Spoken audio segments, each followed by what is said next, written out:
এইটা হলো আজকে আমাদের সন্ধ্যের আয়োজন। মা পুরো পায়েসের বাটিটাই প্রায় গোলাপ দিয়ে সাজিয়ে দিয়েছে, শুধু রান্নাটাই গোলাপ দিয়ে করতে বাকি রেখেছিল। আর এইখানে হচ্ছে বার্থডে বয়ের জন্য কেক।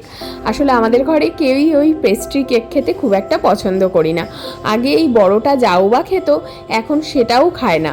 তো তার জন্য আর এনে শুধু শুধু নষ্ট হয় বলে এর জন্য এটাই প্রেফার করেছি। আর ওরও এটা ভীষণ ভালো লাগে খেতে।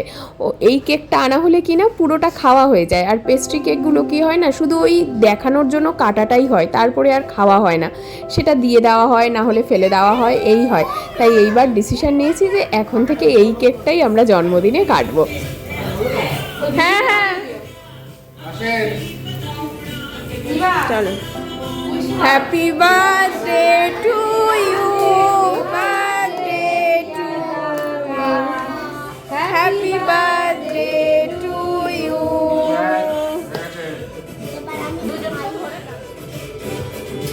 হ্যাঁ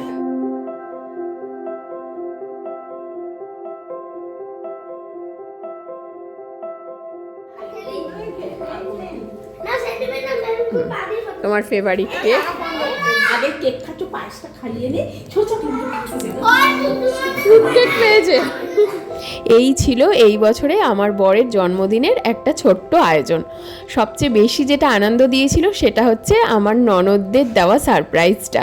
ওরা যদি না আসতো তাহলে হয়তো এতটা আনন্দ হতো না। তাহলে আর কি, সব শেষে এই যে এদের দুই বাদর ছানার দুষ্টু মিষ্টি খুনসুটি দিয়ে ভিডিওটা শেষ করছি।